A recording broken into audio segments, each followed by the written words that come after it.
Have you got it now? Give it back. All right, cut it there. Cut the beeper. Just a moment. I'll take it on another call. I wonder if you gentlemen will continue a moment. I want to grab this here. Skipping motion. Earlier, Major Aho, you were talking about a mysterious cave in Egypt. And perhaps I heard you wrong, but as I recall, you said that the reason that they deduced that they must have had atomic power was that they were painting by bright lights. Was that the statement that you made? The general context of this man's statement in this lecture, he covered all of the Far East and various finds, archaeological finds that have been made there, and especially in recent years. And he mentioned this one specific item, and I happened to hear this lecture. He stated that they were amazed when they found these paintings within a dark cave, covering all of the surface area of the cave, overhead and all of the sides. Everything was painted, and it was a terrific job of painting. And the colors, everything indicated that there were no shadows, that there had been no shadows in the cave when the painting was done. They had to have brilliant light in there in order to do this job of painting. Then, as a result of that, they began to investigate further, and they dug into various areas of the cave floor, and in the immediate center of this cave, they dug and they found lead down underground. It had been buried, covered over down through the years.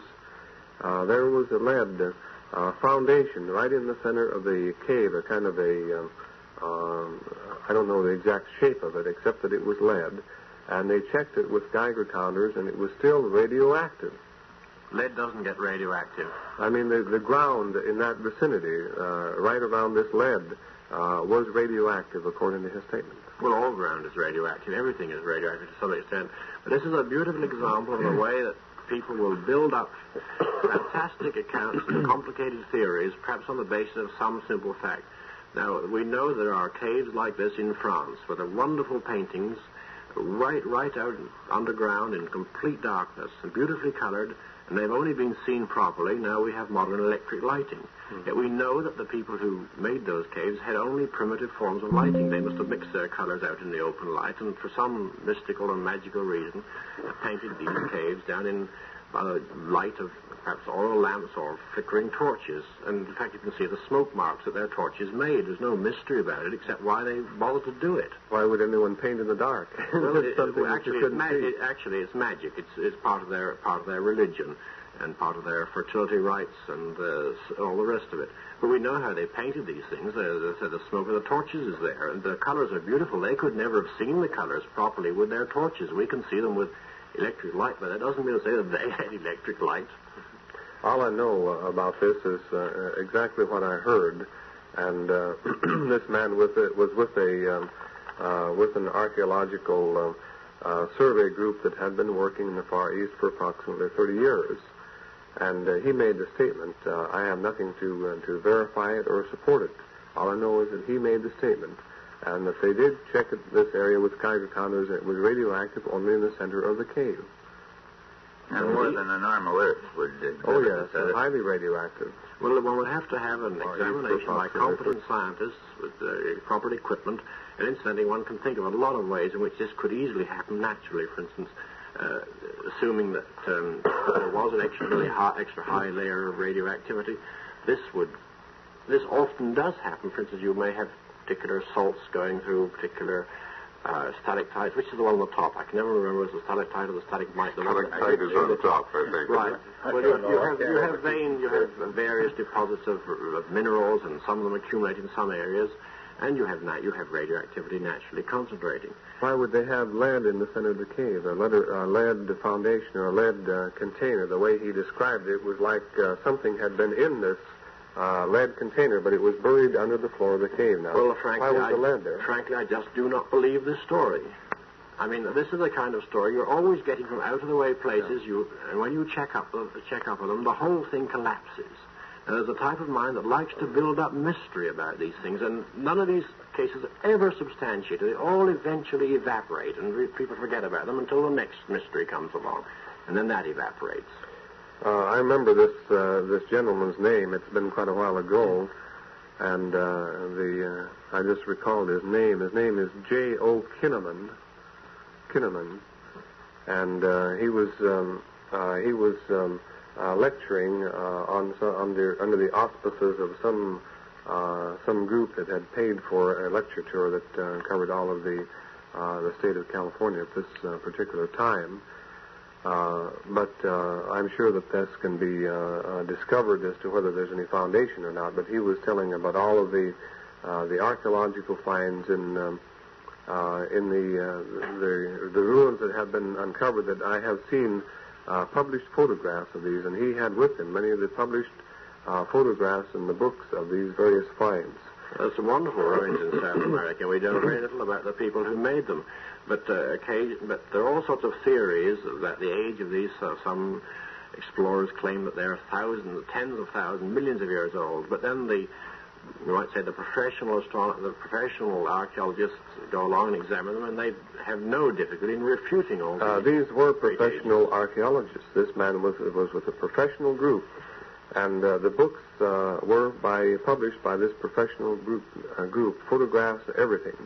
And they had been doing that work for 30 years in Egypt and in the Far East, around the Eastern Mediterranean area. They were the group that had been doing this for 30 years. And they were professional archaeologists. Major, may I get in here to avoid what may be a confusion?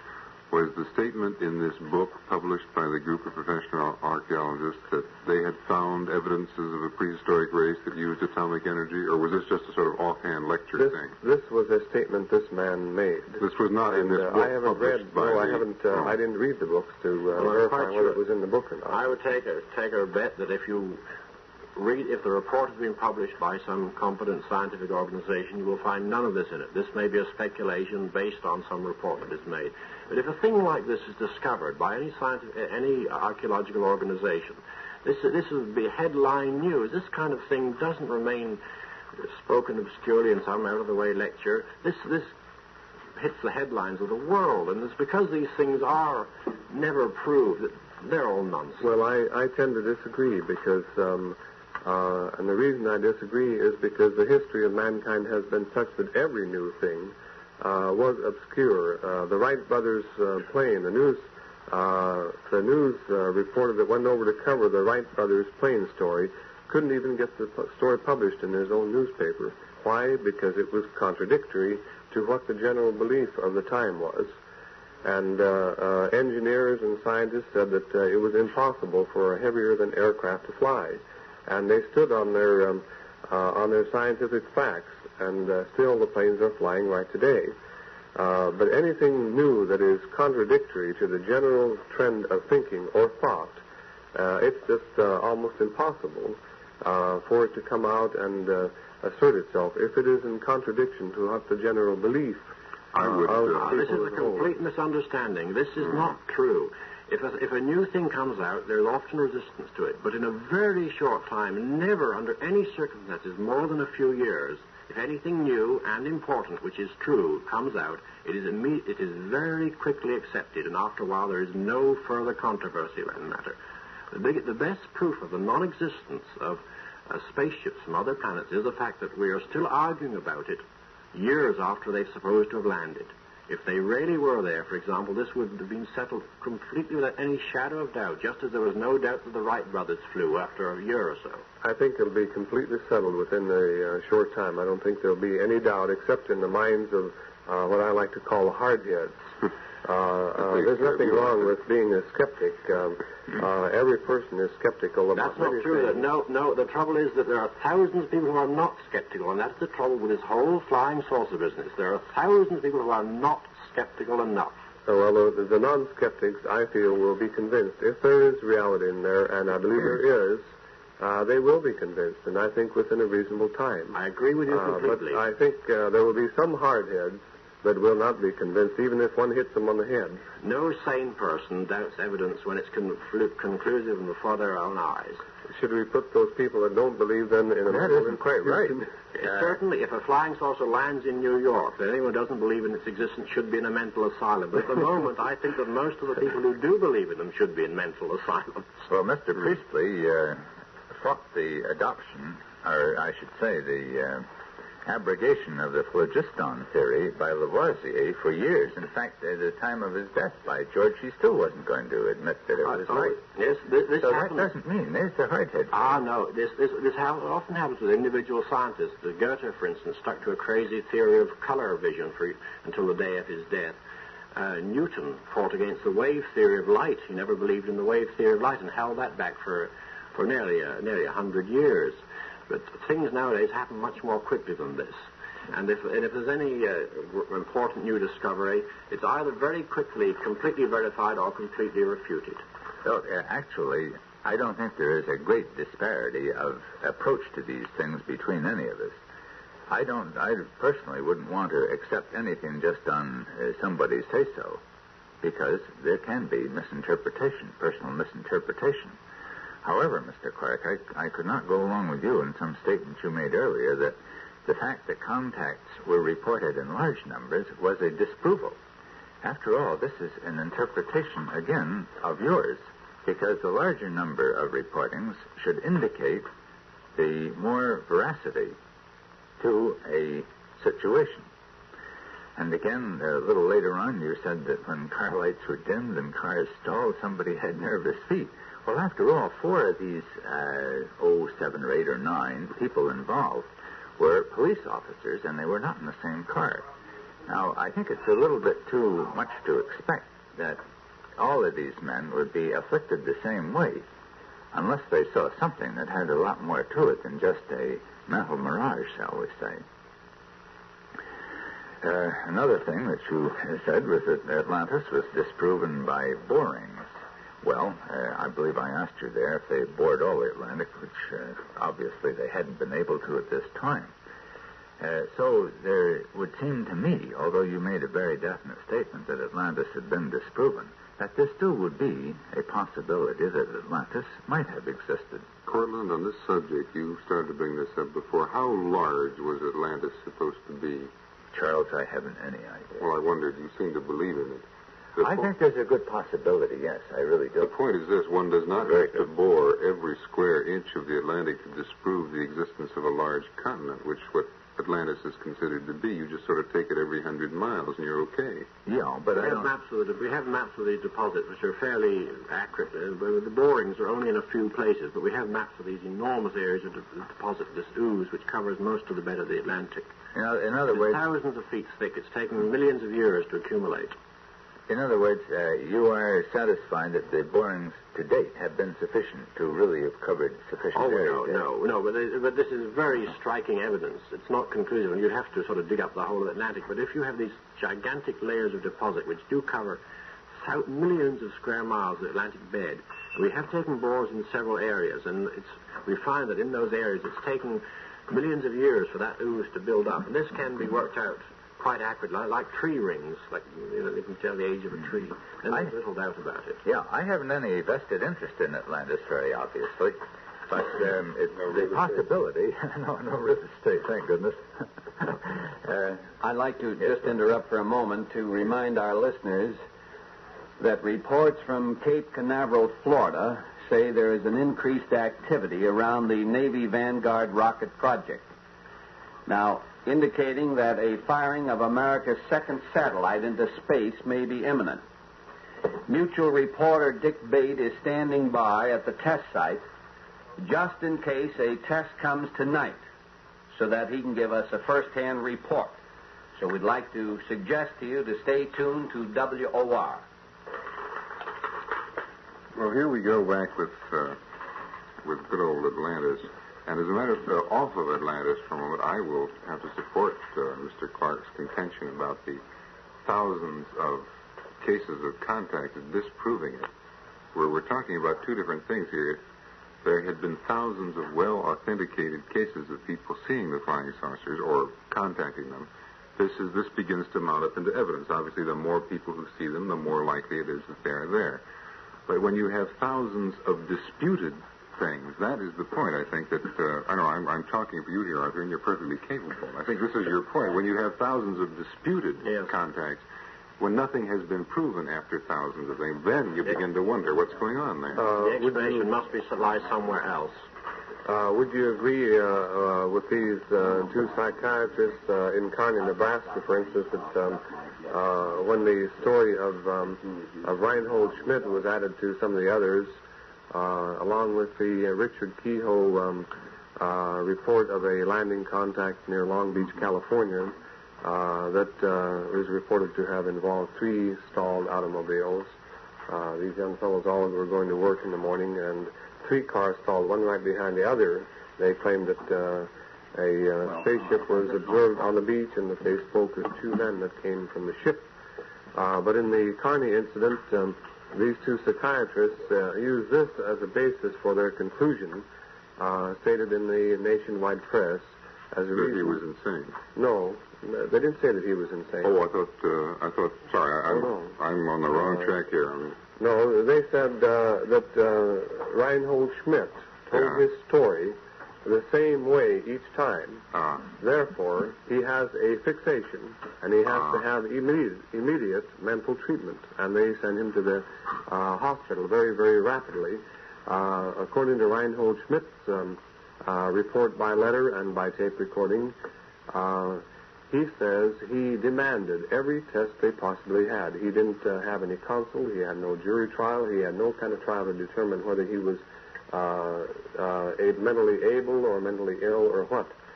And he demanded, according to his own words, every test they could possibly give him. And he passed every test. Then what about the psychiatrist's first report or statement that due to the fact that he told his story, this was the basis for their conclusion, that he told his story the same way each time. Should a man who reports a sighting of a spaceship or a contact tell his story differently each time so that the psychiatrist won't attack him? I think there's a circular reasoning on the part of the psychiatrists.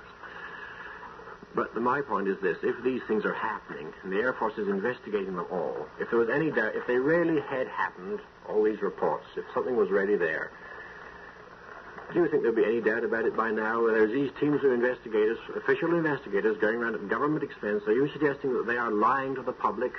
I think that there's a great difference in whether one of those investigators is in the active military service or out of the service. We have the case of Captain Ruppelt, who was the Air Force investigator, and I have before me a document from NICAP in Washington, D.C., this worldwide organization that has been reporting this for quite a considerable time. And a statement in here by Major Kehoe, some of the items that he was not allowed to bring into that Armstrong Circle program. These are 3 or 4 items that indicate that there is definitely something going on, even within the active service. To me, there are so many which are these sightings, Mr. Clarke, which are reported by very long-term airline pilots, by radar operators, by ground observer corps people. There's a list here, I guess, there must be 100 names there, of which Dr. H. Percy Wilkins, one of your countrymen. Now, wait a minute. Can I correct that? I don't think H.P. Wilkins has seen any. It's an H.T. Wilkins. Well, it says H. Percy Wilkins, noted British astronomer, world-famous lunar expert. Yes, well, he's been confused on H.T. Wilkins, who lives in the same area, and it's been very embarrassing to Mr. Dr. H. Percy Wilkins. Before we get into the discussion, I want to take care of a little business. They've just organized recently. Mr. Lester was kind enough to tell me something about it. And if you'd like further information, in other words, so many people write me letters, they'd like to know where they can sit around and talk with other people about saucers, how they can get into groups that are investigating saucers. Well, this is your opportunity. If you'd like information, just drop a card to NYSIB. NYSIB. Post Office Box 26. New York, 24, New York. And I'm not kidding you when I say to you, that's the planetarium station. Square count. That's legit. That's no gag. Just remember, NYSIB, Post Office Box 26, New York, 24, New York. Planetarium station. Now, I don't know. Maybe they meet there or something. I don't know. Maybe it's an ideal place. I know many years ago I lived at that Hotel Colonial over there. And there's quite a lot of space. You're right near Central Park. And who knows? Maybe they're going to land a saucer there. I guess they will. He explains what happened on the Armstrong Circle Theater. Is that right, sir? That's right. That's right, John. This letter is just recently came out of NICAP headquarters. It's general information that was sent out to various persons that made inquiry to find out what happened. There were radio stations all across the country were flooded with mail and phone calls asking why he was cut off of the air, and they wanted to know. Television stations? Yeah, no, the radio stations. Radio stations, Radio stations, too. Why, that's true, yes, they're news departments. While you're looking for the copy of that letter there, I notice you're trying to find it there. Okay. Let me just remind the people of the party line that this is WOR Radio, your station in New York, and this is Long John with the party line. We're around from midnight to 5:30, 6 mornings during the week. And Major Aho will have that letter in a moment, and he'll read it to us. And while we're waiting, let me tell you about this wonderful offer. Yes, I'll be very happy to. John, I think that it isn't a very long letter. I'll go ahead and read this whole item. It's dated January 28, 1958. Dear friend, please accept my apologies for this form letter made necessary by hundreds of queries about the Armstrong Theater UFO program. The statement I began when cut off the air was as follows. In the last 6 months, we, NICAP, have been working with a Senate committee investigating official secrecy on unidentified flying objects. If open hearings are held, I feel it will prove beyond doubt that the flying saucers are real, and we urge citizens to write the committee in Washington, D.C. This statement was discussed with a sponsor's representative, and he agreed it would get wide attention. But later, the producer told me that since he personally was not informed, he had no choice under CBS rules but to cut me off. However, even though this action was not deliberate censorship by CBS, strong Air Force pressure previously had caused deletion of a vital statement from my script. This script contained a statement listing 4 Air Force documents never officially released, but which had been confirmed by the former chief of the Air Force Project Blue Book, Captain E.J. Ruppelt, and by another former project officer. The documents were 1. A September 23, 1947, secret conclusion by Aerotechnical Intelligence Center that the flying saucers were real. 2. A 1948 top-secret ATIC document concluding that the UFOs were interplanetary spaceships. 3. A secret Air Force intelligence analysis of UFO maneuvers, also concluding that the objects were interplanetary. 4. A secret report by a panel of top scientists convened at the Pentagon in January 1953, which urged A, that the Air Force quadruple its UFO project, and B, that they give the American people all UFO information, including secret Air Force conclusions, unsolved sightings, and photo analysis. These recommendations were officially rejected. According to one of the project staff, when my script was shown to the Air Force representative, he warned that the Air Force would immediately deny the document's existence if I were permitted to make the statement. This would also include denouncing the quoted source, their own former project chief, even though his book containing these items had been cleared by Air Force Security and Review. This Air Force threat, which appears to be censorship by intimidation, caused my planned statement to be cut off. In addition, though the program officials tried to present an impartial program, the Air Force insistence on an unfair share of the time forced me to delete many factual items refuting most Air Force claims. Among these were listing of official orders which silence armed forces personnel, citing of an Air Force letter to NICAP by Major General Joe Kelly, Director, Legislative Liaison, U.S. Air Force, refusing to release UFO reports and admitting they are classified for official use only. In case you wish to join us and help to make all the facts public, We are enclosing information on NICAP. Regardless, we appreciate your interest and your protest against secrecy on this vital subject. Signed, Major Donald Kehoe. I think you might be interested, Major, in hearing a postscript that is on a letter that I just received this week from Kenneth Arnold. I am not reading the entire letter. I'm waiting a couple of days because this is kind of exciting and maybe something more to it. However, the postscript is this. It might be of interest to you to know that one of our major airlines advised their pilots who had encountered in their flights unidentified flying objects not to appear on a program with Mr. Donald Kehoe. I don't mean to be evasive in not giving you the names of and the airline, but if you so desired as private information, if you so desired as private information, I'm sorry. However, I'm not going to ask him for the names or anything like that, but it's an interesting piece. I've received some information from Mr. Arnold, and we might at some times use it on the air. At the present moment, I have no intention to. I have a lot of other material that should prove of great interest to our listeners as well.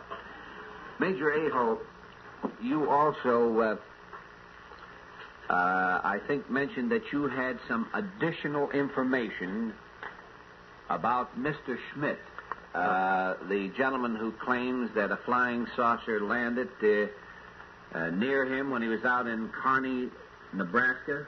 That's correct, John. Could you tell us about that, please? Yes, John. Might I digress for just a moment on this Kenneth Arnold situation? I was listening to your program down at Washington, D.C., when Kenneth Arnold appeared immediately after the Armstrong Circle Theater and explained on a telephone interview why he did not appear on that Armstrong Circle Theater program. And if I understand correctly, why his objection was that some real factual information was not being presented, that he knew of much better information or additional information that should have been in this program. Do I understand that correctly, that that was his reason for not... That was about it. As I recall the conversation, that he felt there were things that were being suppressed, that there were a full view of the facts was not being given. Yes. Well, that's what I thought. Now on this Reinhold Schmidt story, for anyone who isn't familiar with the story from the beginning, in that November, what many people now call flap, any great activity that occurs at a certain place or at a certain time in any state or area is called a flap. But in the November flap, an incident was reported from Kearney, Nebraska, and it got on a nationwide radio program, and I believe it was also on television, where this Reinhold Schmidt stated that he had been driving his car near Kearney, and he had spotted an object in a riverbed, the Platte riverbed, a dry channel, and he drove toward this object thinking that it was a balloon that had somehow crashed or landed on the ground. When he was near, when he approached the object, his car stalled, and he got out of his car and walked toward this object, and various things happened then where he claims that he was searched for weapons, that two men came from this ship and searched him for weapons. And he said that I didn't recall, Lane. This is something new to me. I thought that they were pretty friendly all the while. Oh, yes. He said they were friendly, but the first thing that happened, he said they turned some kind of a ray or something on him that held him motionless. He was paralyzed. He couldn't move. And immediately after that, these two men came and asked him if he were armed. And he said he carried no weapons, but they searched him. And then he was invited to go aboard the ship. But he stated that these persons appeared friendly at all times, that there was no threats or anything like that. And they invited him to come aboard the ship until they were ready to depart, claiming that they were making some repairs. Mm-hmm. He asked them where they were from, but they did not say. They said they made a statement according to his presentation of this that tell your people that we mean them no harm, and also they added that soon your people will know what this is all about. And he was aboard this ship apparently for about 20 or 25 minutes. He has stated in correspondence that he hopes to come to Washington, D.C. and tell his story and clear his name from the claim or the indication that he was mentally ill, because the public has never been straightened out on what finally happened. The last many people know was that he had been sent to the state mental hospital. And he hopes also to come to the New York area, perhaps, that he can get up here and appear on the program. Well, Major Aho, there's one point in there that, unless I'm confusing the stories that you've left out, which seemed to me one of the most interesting facts. Wasn't this the case where the man said that the saucer inhabitants spoke High German? Yes, he said they spoke to him in broken English. Mm-hmm. He could understand them. But when they spoke with each other, they spoke what sounded to him like a High German. Now, whether he speaks German himself, I don't know yet for certain. His name indicates that he is perhaps of German ancestry, and perhaps he understands German. But he made that statement. This is a point I haven't had cleared up, because I have heard both stories that, not from him, understand, but secondhand reports that he just barely recognized the language as High German, and yet another report that he, in fact, understood it perfectly because he was a second-generation American, and yes. His parents spoke German or something. I am hoping to, while I'm in the Midwest area, if I can possibly do it, I want to interview him and question him about many of those fine points and find out exactly what he observed, cover the whole story, including the hospital experience and everything that happened, in order to have a complete picture of this. But immediately after this, he reported that when this craft was ready to leave, they told him that he would have to leave the ship, but they told him not to try to start his car, that it would not start yet until they had left. So he left the ship, and he turned to look, and he said it left with a terrific speed,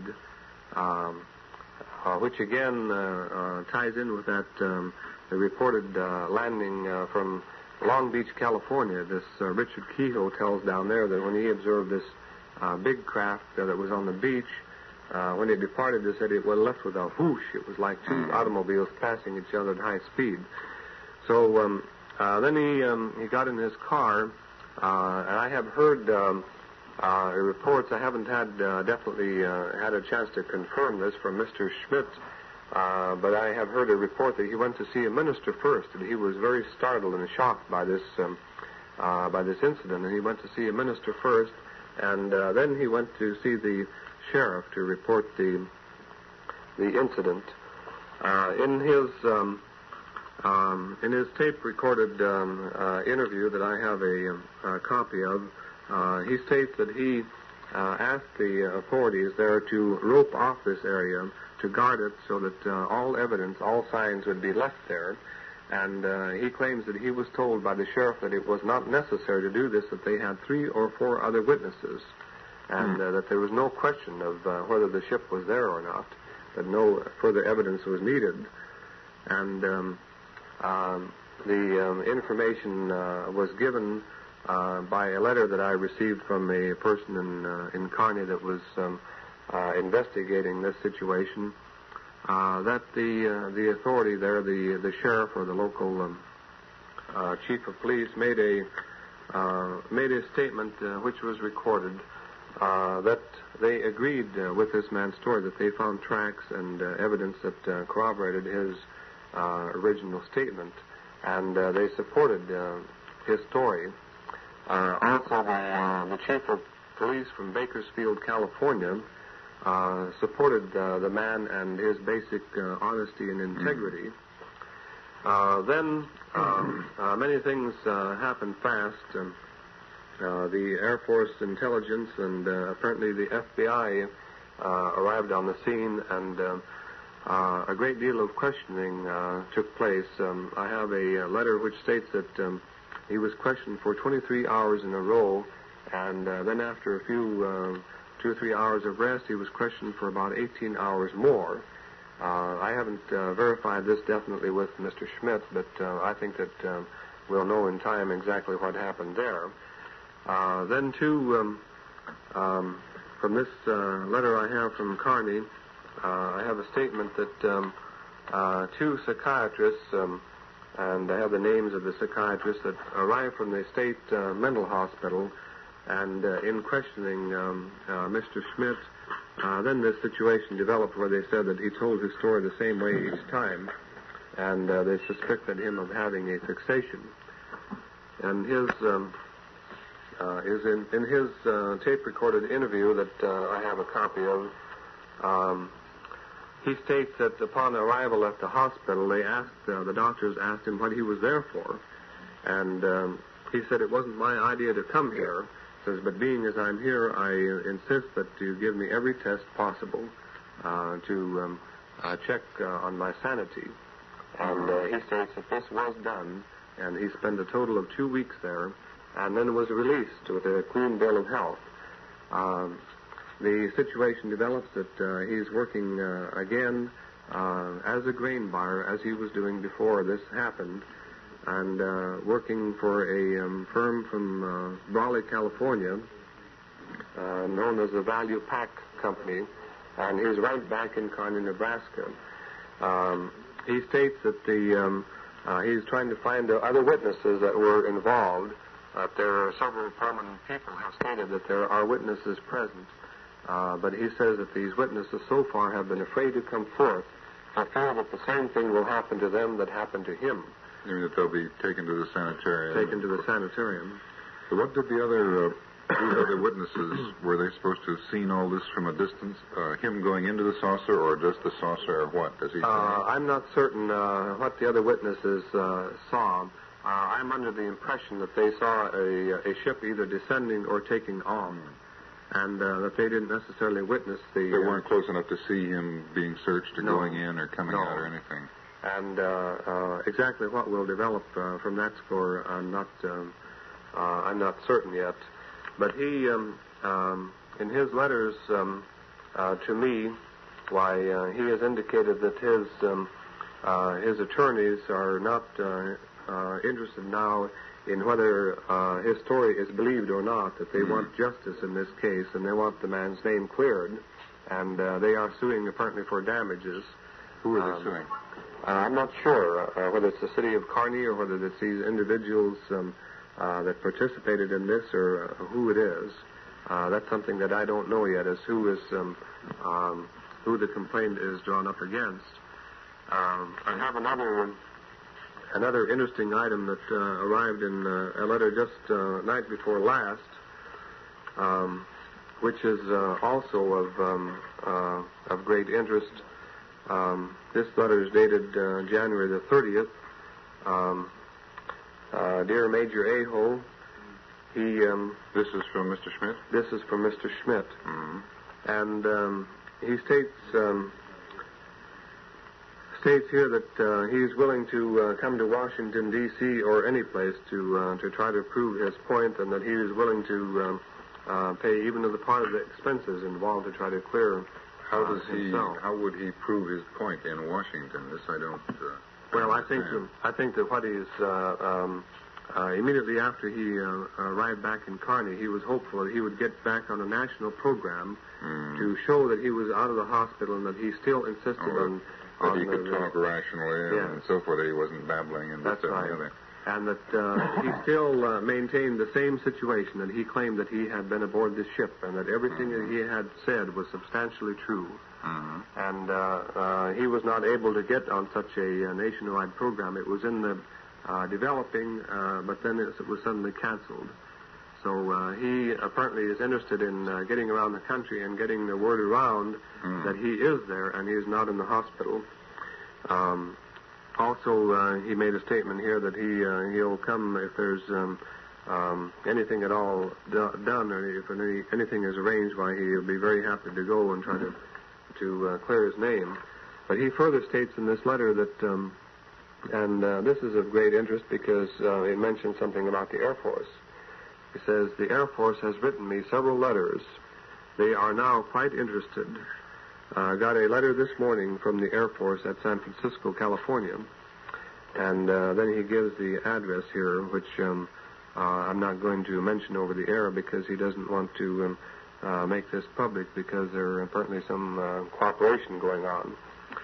Incidentally, let me slip a point in here. When you mentioned earlier that he'd been questioned for 23 hours and then 18 hours, was that by the local police or did the Air Force take any part in that? I don't know. I don't know the facts on that. That's one thing that I wanted to find out. Yeah. But this was mentioned in a letter that I received from some parties in Kearney that were investigating to find out exactly what happened. But he goes on to quote from this the Air Force letter.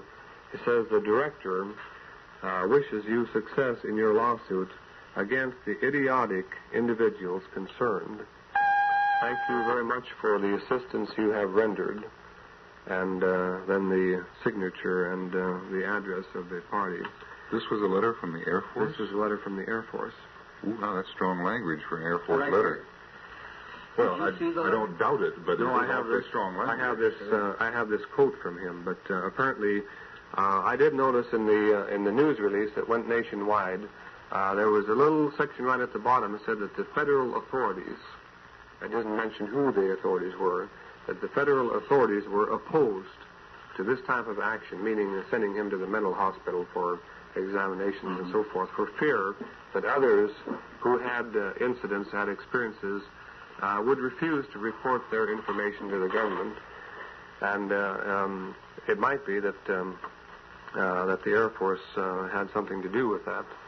But this letter, and he will, if this is true, he will have a copy of this letter, an official copy of it. Yes, he will. And there's pretty strong language there to indicate that these parties that wrote to him are not thought that some of this was a very idiotic handling of this situation. Well, let me take a moment to talk about one of our sponsors. I think you mentioned sometime this morning about a man by the name of Richard Kehoe. Is that a relative of Major Kehoe? No, Richard Kehoe states in a tape-recorded interview that he is not any relation to Major Donald Kehoe, and Major Donald Kehoe has come out with a statement to that same effect. There's a very interesting study here. Here we have Major Donald Kehoe in Washington, D.C., the director of NICAP, a worldwide organization, and over in Long Beach, California, in the far side of the country, a Richard Kehoe. Does he spell it the same way? The same way, on the same end? spelling, yes. A Richard Kehoe who states in a tape-recorded interview that I have a copy of with me here, that he did not believe in flying saucers, and that he had seen Major Kehoe's book in the bookstand, but he never bothered to buy it because he just didn't go for this situation. And here on November the 6th, 1957, at about 5:40 a.m., he reports that he was driving to work in the Long Beach area there, and his car stalled suddenly when he was driving down the highway, and his lights went out. And he pulled over to the side of the road, and two cars following him says the same thing happened to them. They says their lights went out, and they pulled up behind him.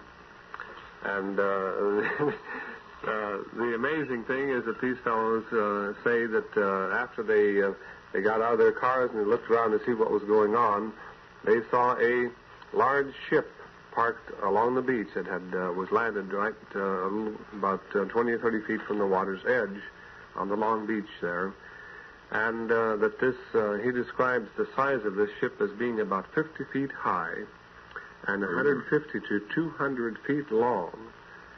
And he said that it had a blue haze surrounding the entire ship. Was this a saucer-shaped saucer? That's a hard one to say. Was this a saucer-shaped ship? It was more of a cigar-shaped or an egg-shaped object, the way he described it. But this word flying saucer has become so distorted now that usually when you say flying saucer, they're talking about You look for something square, sure. Anything that flies through the air that seems to be some kind of a controlled craft or is on the ground, whether it's square or round or saucer-shaped, disc-shaped. Or a saucer-shaped ship. Or I like that phrase.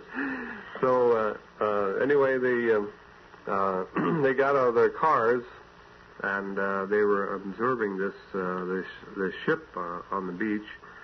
And this Richard Kehoe was later interviewed by Paul Coates, a radio announcer in that area. And in the line of question that developed why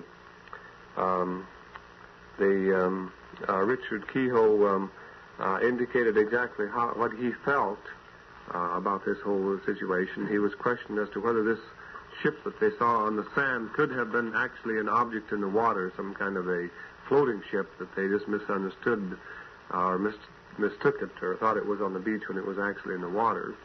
And he said that they all agreed and they were all aware that there was nothing in the water and anywhere within sight at that time. There's no craft in the water with any lights or anything, and that the only object was this ship on the beach. But the next amazing thing was the two men approached them from the beach, and they came up a little stairway up to the highway where these fellows' cars had stalled, and these fellows were standing there, and apparently from the tape-recorded interview, why, their chins were hanging down. They were all just absolutely dumbfounded and speechless. And he described these two men that approached them as being about 5'6" or 5'7", weighing about 135 to 140 pounds. He described the clothes they wore, tight-fitting trousers that were apparently black or dark in color. This was about 5:30 in the morning, so it was quite early. Yeah, this happened when they were driving to work. And he gave the names of the other two fellows involved. He gave their names as they were given to him as being Joe Thomas of Torrance, California, and Ronald Burke of Redondo Beach, California. And he described these fellows and their appearance in a lengthy interview, lengthy discussion. He said that they had a very perfectly formed face, that it was the most perfect features that he had seen, that their nose, their chin, everything seemed to be just absolutely perfection, and that their skin was of a different tint or different hue than what ours is.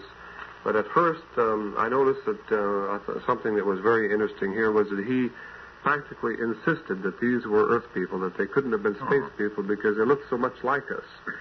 But then he proceeded to show, bring out various things that he had noticed that would make them definitely different from Earth people. But his insistence was very interesting, that he first felt that they definitely had to be Earth people. But he later brought out the fact that their ears came to more of a point up at the top, and that their uniform, the clothes they wore, was somewhat different from what we wear, except that it looked a little bit like a motorcycle driver's uniform or outfit, especially because of the trousers, and that they had a large, what looked like a large belt with some kind of a carving or some kind of inscription over on the side, and they wore shoes that had no laces. But they looked to either be leather or plastic. You couldn't tell in that light. Well, I've got shoes with no laces on right now. I don't know why that should interest him. Well, he just commented about that in noticing various things about them. And he said that they didn't wear anything on their head, but their hair was cut fairly short, that they it was like a college crew cut almost. And their hair was about 3 inches long, you might say, in the longest point. And it was... Curious that you should insist so that these were Earth people, while at the same time pointing out all the things that. Yes, I thought it was very interesting. Then he said that the color of the skin, that they seemed to have a kind of yellowish or greenish tint to the skin. And he still said they were Earth people? He still said they were Earth people. And I think that the interviewer probably noticed that right away, and also the people that interviewed him later. But he was so struck by this whole thing, it may be that he has never considered the possibility that these might come from space. Also, when he mentions the interview that took place, these fellows spoke to them. He said that they spoke to him in a broken English. They spoke to all three of them, and they all witnessed this situation, that they spoke in broken English, or what seemed like a foreigner would speak American that was not familiar with the language. But he said they didn't have any trouble understanding them, that they clearly understood what they meant. The questions asked ran along this line. What time is it? What is the nearest city? What is the nearest city to where we are? And these fellows told them what city this was and so forth.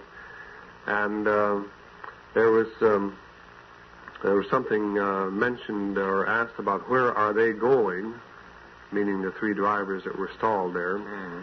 And one of them asked these two fellows where they were from, and they received no answer whatsoever. They didn't reply at all. And he was asked as to whether they seemed to be friendly or hostile or what. And he said they appeared to him to be very friendly. In describing their attitude, their behavior, they asked him just how did he feel about them. And he said, well, in appearance, it says, if I saw a perfect FBI man, it says these fellows would have been a perfect description of an FBI man, you might say, that they seem to be completely composed and have complete control of the situation. FBI man? Something. It's a very strange way to describe an FBI man. And he said that it says if you were sitting in a poker game, and if you had a perfect poker face that did not show any emotion or any sign of any excitement of anything, it says these fellows had a perfect poker face. It says they didn't bat an eye. And when they left, they said that they turned on their heel. They didn't say goodbye. They didn't say anything. But he said he didn't have a feeling. That he personally didn't have a feeling as they were cutting off the interview and showing any kind of resentment, that they were like well-trained troops, that when they left, they turned around and left without any hesitation. And they marched down the beach. They got into the ship. They saw a beam of light come out as they entered the ship in some opening. And he said immediately after, when they got aboard, he said the ship left with a whoosh. He said it's the most fantastic thing he ever saw. It sounded like two cars passing each other at high speed on the highway, and that's all the noise there was, and boom, it was gone. And they asked him, well, how did he feel about it afterwards? He said, well, we walked slowly to our cars, and he says, if you can describe a fellow who's just been cleaned out in a poker game, he says, that's how we felt. He says, we were just absolutely dumbfounded. I'm a little dumbfounded at this point, too. Yes. But I'll have to do a little piece of business. This is Long John. Oh, you're on already. I can't stop it. Long John. Long John, don't put me on the beat. Oh, you're on already. I can't stop it. Okay. I sent a letter to you about the zombies, that, remember? I told you about the zombies. I know. You told me to send it on for Dave Bell, care of you. Yeah. But I don't hear Dave Bell anymore. Well, Did you get the letter? Huh? I don't know. He hasn't told me it yet. Oh. But I typed that off the article from Fate, Yeah. You remember? We're going to have the editors of Fate magazine with us on Friday night, Saturday morning. Saturday morning? Saturday morning, yeah. Could you ask Dave Bell to give it up? Then it would be... I certainly will, as soon as I see typed Dave. it off. It's 4 big pages. Yeah. All right, then. Okay, Thank you very much. Bye-bye. Well, one of our nice listeners, and as I say, we'll have the people on from Fate magazine, the editors, and I think you better be tuned in even a couple of minutes before 12, because I understand we're going to start right out, and that's going to be so exciting. I've been told by William the Preston that we may even have them a second night. In other words, not 2 consecutive nights, but have them back again Tuesday. So be on early, everybody. Major. You know, John, I've been observing Mr. Leadham here all evening, and after due consideration, I'm convinced now that he is a Venusian.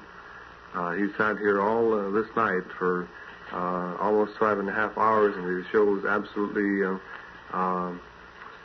no weariness whatsoever, and I'm convinced he's a Venusian. Well, Major, you are mistaken, I'm sorry to say. It is not Venus. It is, in fact, the planet Jupiter. Yes. And That's the bigger planet. This is why I happen to be the size I am, because I come from Jupiter. And you'll notice that I'm sitting in a special chair here. The actual truth is that I weigh 3,200 pounds. And if it weren't for the special construction of this chair, I splintered several the first time I was up here on the show, and John had to order this one for me. It's a very touchy situation. I don't generally like to talk about it on the air, but we Jovians do not sleep. We found it very handy that way. You get much more time there to accomplish things. We have more time to build saucers and think of the basic principles of the universe and to, try and exist on this lousy planet. And this is Jupiter, not Earth. Earth is a great place, but this lousy planet that we were born on, it's a real rough fight, kids, I tell you. It takes 47 hours a day. The Jovian day is 47 hours long. I thought it was 46 and a half. Well, that's in leap years, John. Oh, I see. Mm-hmm. Well, it's 9 minutes after 5. Earth time. You might want to pronounce this Earth time. Earth time. Mm-hmm. Hi there, this is Long John.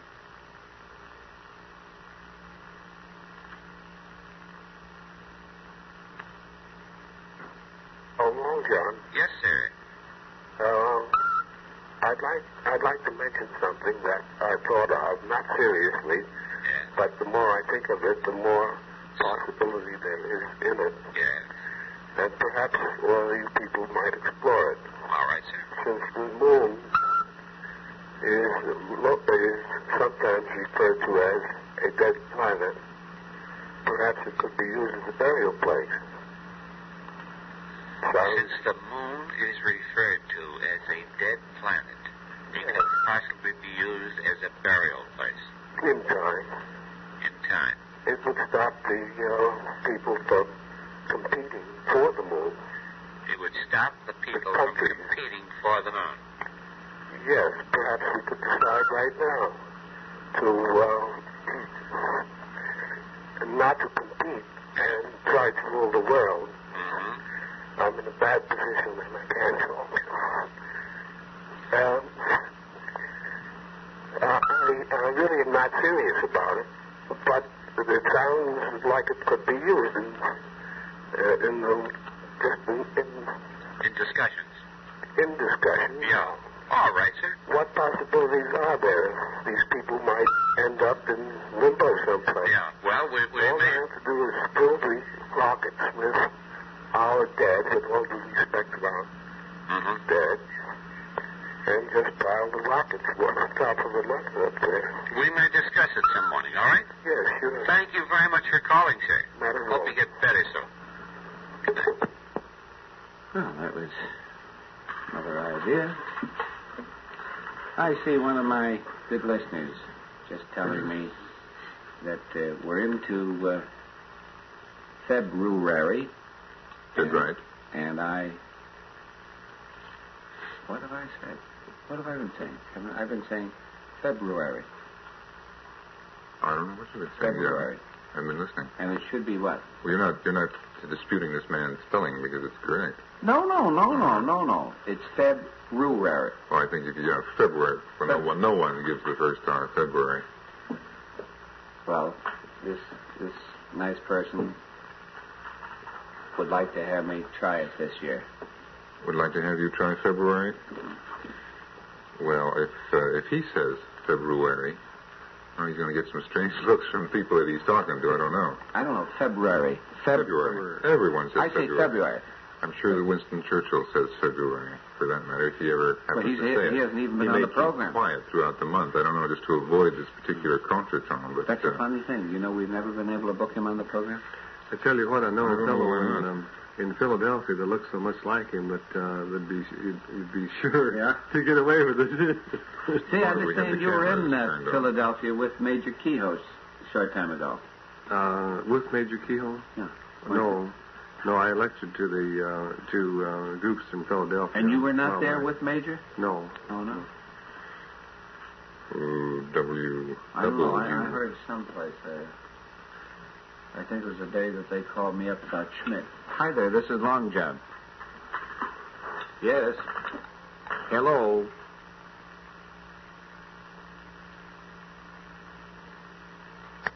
Yes. Hello. Hello. Hello. Well, I guess we have no. No, I had a Martian on. We did. What did he have to say for himself? Did he communicate? He called himself Bronzot.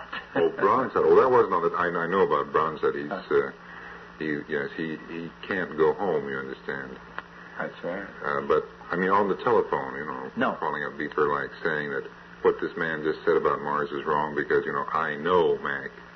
Nothing like that. No, but I had one time a gentleman called me 2 or 3 times, and he wanted to bring over a Martian that they had captured. Oh. And first of all, we had to air the studio out for an hour beforehand, no smoking in the studio, and they wanted to bring in a special piece of equipment to cleanse the air. And they brought him in, and they wanted to know if we had AC current. They have a special garment for him, and they plug it into the AC current to keep him warm. It's too bad you didn't invite them over. No, I didn't. An interesting guest. Yeah, would. Certainly would have. But, I mean, on TV it would have been great. Hi there, this is Long John. We were pretty good. This is Long John. Hello, Long John. How are you today? Well, pretty good. How are you? Fine, thanks. Turn your radio down, Leo. Yes, Leo. Hello. Hello. Leo. That's a very funny thing. I'm sure that was Leo K. Handel. Sounded like him, didn't it, Russ? And I told him to turn down his radio or turn it off, and he must have disconnected the phone. I don't know. That's right.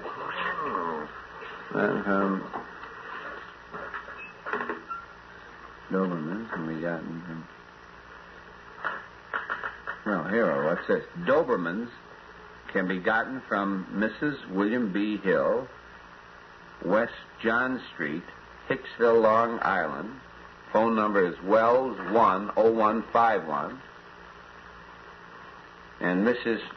Croess, Kroess, of Bronx? Oh, Bronx. Yeah. Well, what is all this about? I don't know. Somebody got confused. We don't want Doberman. Hello? We want miniature dachshunds. No, I didn't want to buy a Doberman. I've got Doberman. Oh, no, I guess no. I'm sorry. Thank you, Red. No, this lady's very nice. She thought I wanted to buy a Doberman. No. I was looking for a miniature... Dachshund. Dachshund. I've got Dobermans up to the eyeballs. We don't need any more of them. No, I thought I would have one. But, I know there are places I can buy them. It's just a matter that I haven't had the time to get over there. It takes, the trouble is that it takes a lot of time, as you'll pardon me if I get no plug for that magnificent volume, Obedience Training by Charles Medium.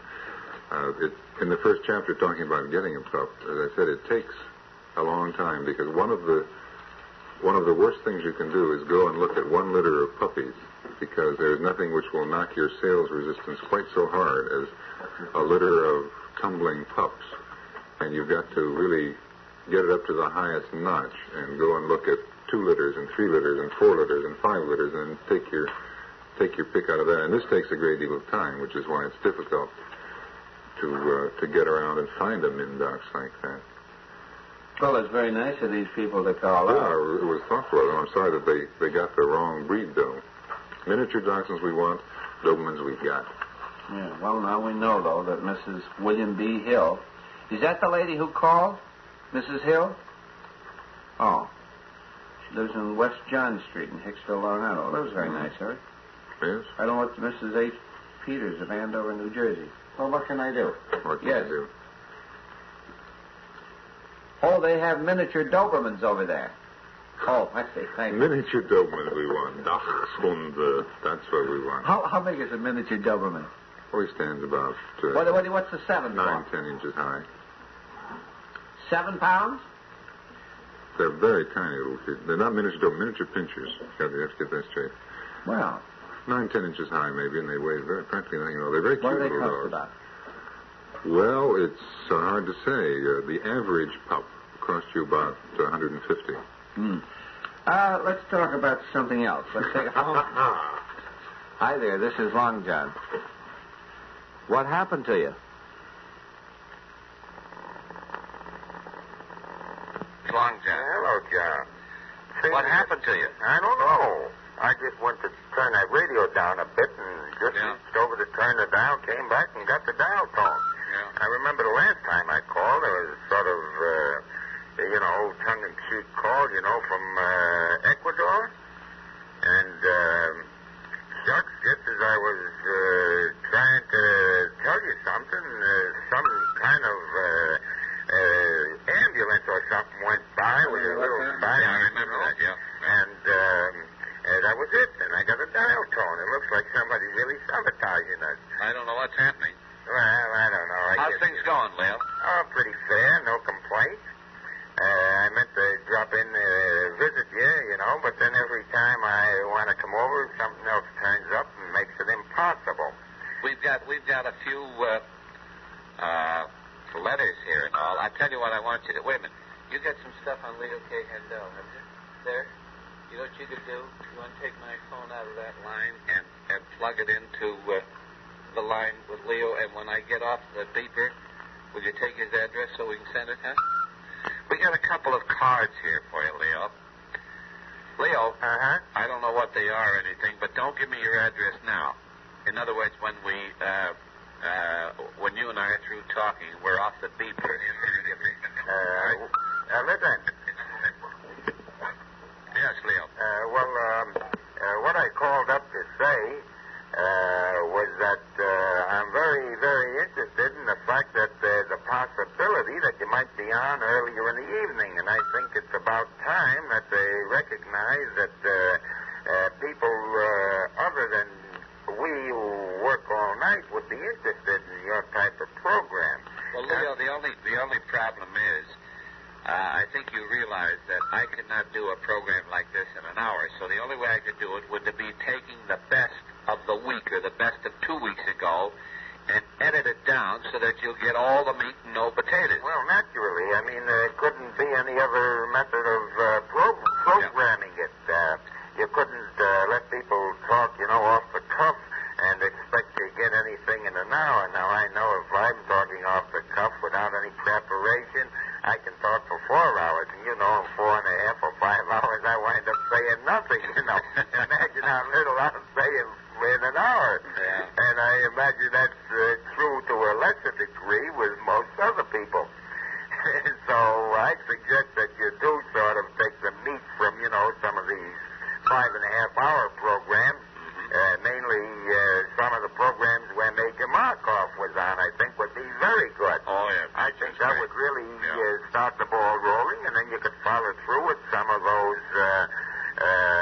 saucer stories. Howard Menger, I think, would be excellent. Van Tassel and a few of the others in that field. And then, of course, you could follow through with as a naturopath or an argument on hypnotism, really taking the meat out of those discussions and putting them on an hour program. I think that would be terrific. I, for one, would make it a point to listen in, and I have friends, who can't stay up as late as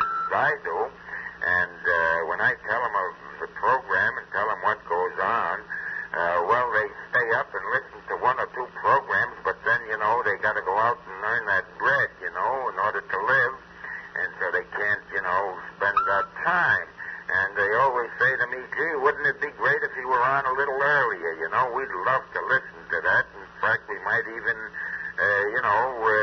take a real interest, especially in Homer Boomer. In fact, there's a gigantic move here now in Newark to form a Homer B. Boomer society, whose main purpose would be to propagate the name and fame of Homer B. Boomer, the rightful inventor of the boomerang. Mm-hmm. And I have a lot of candidates, including members of the Newark Police Department, whose names I won't mention because these men are very interested in joining, and they're all in favor of Homer B. Boomer.